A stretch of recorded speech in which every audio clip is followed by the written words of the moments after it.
हल्का NA127 ये वो हल्का है जो इस वक्त हॉट केक बना हुआ है। लाहौर के सबसे ज़्यादा अगर मैं गर्मा गर्म हल्के की बात करूं तो वो हल्का 127 है। और उसकी वजूहात मैंने आपको पहले भी बताई, लेकिन सबसे बड़ी वजह ये है कि यहाँ पे वो कहते हैं ना कि बहुत ही दिज्जक किस्म के लोग जो हैं वो इसमें इलेक्शन लड़ रहे हैं और ऑलमोस्ट सारे ही आउटसाइडर है, लेकिन एक इनसाइडर मुझे मिले और वो इनसाइडर जो है ना वो PTI के हैं, लेकिन हैं वो आज़ाद उम्मीदवार, क्योंकि PTI के पास बल्ला तो है नहीं।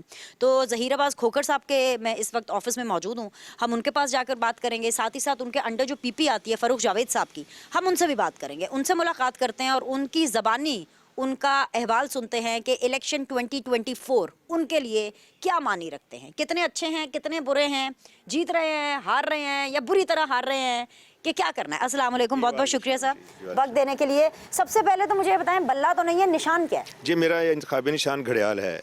तो कितना मुश्किल हो रहा होगा, मुश्किल हो रहा होगा ना लोगों को बताने में कि ये बल्ला नहीं है, घड़ियाल है। जो डेफिनेटली जो बल्ले की जो एक बात थी, ज़ाहिर अब इंडिविजुअल कैपेसिटी में हर उम्मीदवार जो है इमरान खान के एतमाद याफ्ता जो लड़ रहे हैं, तो उसके लिए हर एक को अलग-अलग से अपनी कैंपेन करनी पड़ रही है। और घड़ियाल निशान जो है वो बार बार वो बताना पड़ता है लोगों को, ख़वातीन को, माओ बहनों को जो कि नाख्वानदा भी हैं। ये इलेक्शन कमीशन ने और सुप्रीम कोर्ट के जो जजमेंट आई है, इंतहाई ज़्यादती हुई है लोगों के साथ। जो लोग निशान ढूंढ के वो स्टैंप लगाते थे, ख़ासतौर पर नाख्वानदा लोग जो थे, तो ये एक कॉन्स्टिट्यूशनल राइट उनका वायलेट हुआ है। उनका एक वो इंतखाबी जो अमल में एक प्रोसेस जो है वो इजी गोइंग प्रोसेस था, उस पर बहुत रुकावट आ रही है।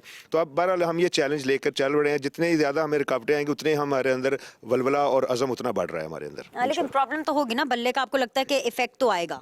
जी, इंशाल्लाह आप देखिएगा कि ये अपने अपने इंडिविजुअल हलकों में जो इमरान खान के एतमाद याफ्ता जो खिलाड़ी हैं वो अपना सिंबल जो है वो बताने में कामयाब होंगे। और जब लोगों को पता चलता है कि ये इमरान खान का सिंबल है तो लोग दीवानापन जो है ना उसके पीछे फिर भागते हैं इंशाल्लाह। मैं अभी जितने भी लोगों से मिली हूँ, अभी लाहौर के आपको पता है 14 हलके हैं और उनमें से एक हलका तो खैर मैंने अभी इधर कवर भी किया, रुहेल असगर वाला, ये दूसरा मैं आपका कवर कर रही हूँ।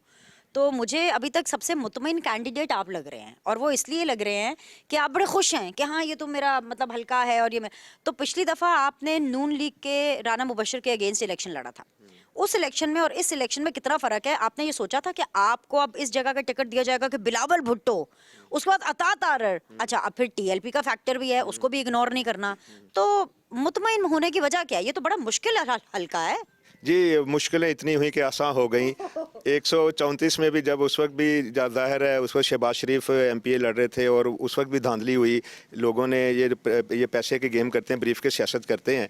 और अब जो कि हमारा कप्तान जो है ना वो इतना मुतमिन है, जेल में भी हो गया, अब उसको देख के अब हमें भी ये लगता है कि यार ये वो स्ट्रगल है जो हक पे और सच पर है। खान साहब जेल में लड़ाइयाँ लड़ रहे हैं जेलर से, और आप यहाँ पे घड़ियाल से या बल्ले से किससे लड़ाई लड़ रहे हैं? जी, हम उनकी टीम है और हमें ये मुतमिन ये है कि हम क्या कहते हैं कि हक के रास्ते में अगर जान भी चली जाए तो कोई मसला नहीं है। तो हम अल्हम्दुलिल्लाह, अल्लाह का शुक्र है कि ये अपॉर्चुनिटी हमें मिली है कि हम पाकिस्तान के लिए एक फ़ाइट कर रहे हैं, पाकिस्तान में इदारों की बहाली के लिए हम फ़ाइट कर रहे हैं। और पाकिस्तान के जो वो लोग हैं जो कि उनके जस्टिस के लिए हम फ़ाइट कर रहे हैं, जिनके साथ नाइंसाफ़ी होती है, और वो लोग जो गरीब हैं, जिनकी आवाज़ नहीं बनती, और इमरान खान उनकी वॉइस लेके बाहर निकले हैं और इस वक्त वो जेल में रह के भी ज़हनी तौर पर आज़ाद हैं। और ये जो फील है आज़ादी की, ये उनको मालूम है। अब मैं ये कहना चाहता हूँ, बेशक हमने 1947 में हमने आज़ादी हासिल की जोग्राफियाई तौर पर, बट फिज़िकली जो आज़ादी है वो डिफरेंट है, लेकिन ज़हनी आज़ादी उससे ज़्यादा अहम है। और हम अपने लोगों के लिए, पाकिस्तानियों के लिए जो एक ज़हनी आज़ादी जो है उसके लिए फ़ाइट कर रहे हैं। मुझे तो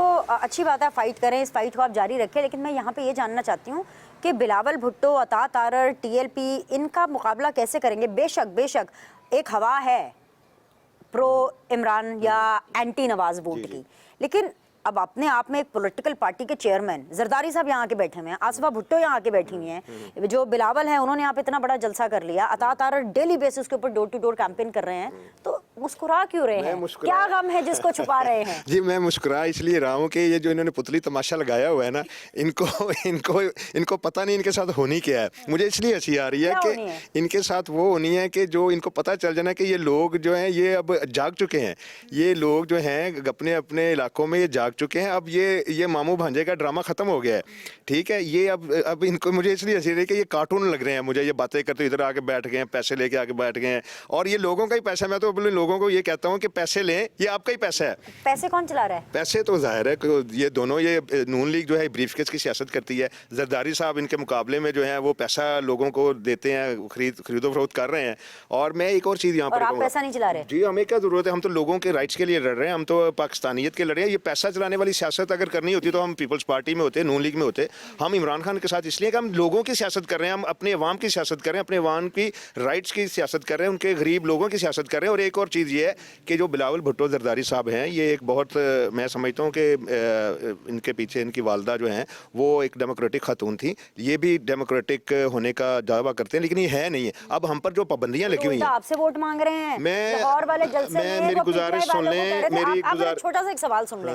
लाहौर के जलसे के अंदर लोगों को कह रहे थे कि पीटीआई वालों मुझे वोट करो, मतलब वो तो आपका वोट कट कर रहे हैं। वो तो यही कह रहे हैं चीज़ कि मुझे वोट यही चीज़ ना, वो एक बहुत बड़ी माँ के बेटे हैं, डेमोक्रेटिक प्रोसेस से वो गुजरी हैं, उनको बिहेव करना चाहिए। देखें, हमारा जो कॉन्स्टिट्यूशनल राइट है वो हमें देना चाहिए उनको। हमें जो है ना ये कदबंद की सोबतें जो हमें उनको नहीं देनी चाहिए, क्योंकि अब हमें इलेक्शन लड़ने देना चाहिए। देखें, हम जिस दिन फ्लैक्स लगाते हैं हमारी फ्लैक्सें उतर जाती हैं, जिस दिन हम डेरे पे अपने लोगों को अपने ऑफिस में बुलाते हैं उस दिन उनके घरों में रेड हो जाते हैं, हमारे घरों में रेड हो जाते हैं।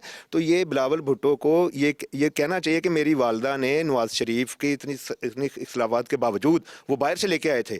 अब ये उस स्टेप उन्होंने लिया था। अब ये जो है आसिफ जरदारी और बिलावल भुट्टो जो है ये अनकॉन्स्टिट्यूशनल प्ले कर रहे हैं। ये लोगों के हक खुद इरादियत को ये जब्त कर रहे हैं, उनसे महरूम कर रहे हैं। तो मैं ये समझता हूँ कि मैं एक आवाज़ बनकर उठ रहा हूँ इमरान खान के हवाले से और लोगों के हवाले से, कि जो कि लोगों को बुनियादी हकूक़ देने के लिए वो बाहर निकला हुआ है। मेरी सारी टीम जो है वो बाहर निकली हुई है, मेरे लोग बाहर निकले हुए हैं, मेरे लोग इस वक्त जो है वो बाहर निकलते हैं, उनको पुलिस रेड कर लेती है। तो ये चीज़ें जो हैं ये मैं अल्हम्दुलिल्लाह मैं ये कह रहा हूँ कि वो जो एक डेमोक्रेटिक प्रोसेस है उसका हिस्सा लोगों को बनने दें। हमें मैदान में आए, हम तो इस पोजीशन में नहीं है कि हम आपके साथ कुछ ज्यादती कर सके। अच्छा, लेकिन आप क्यों कर रहे हैं, ये नून लीग क्यों कर रही है? अब नून लीग जो है, इलेक्शन कमीशन जो है, नून लीग का बी टीम बनी हुई है। और ये सारी जो इदारे जो हैं इनको हम तो खुद इदारों की सियासत करते हैं, हम इदारों को मजबूत देखना चाहते हैं, बट ये है कि इदारों को ये वीक कर रहे हैं, इदारों को अपना लेकिन स्लेव ज़हीर बना साहब, रहे हैं। पिछली दफ़ा ना ये जो हल्का था इसमें परवेज़ मलिक साहब, अल्लाह ताला उनको जन्नत नसीब करे, जाहिर सी बात है वो इस दुनिया में नहीं है, परवेज़ मलिक साहब वर्सेस एजाज चौधरी साहब थे। अच्छा, खैर ऑब्वियसली उस टाइम पे भी पीपल्स पार्टी थी, उस टाइम पे भी टीएलपी थी, लेकिन मामला ये है कि उस टाइम पे पीएमएलएन नंबर 1 पे थी और नंबर 2 पे पीटीआई थी। इस टाइम पे नंबर 1 पे कौन है, नंबर 2 पे कौन है, नंबर 3 पे कौन है?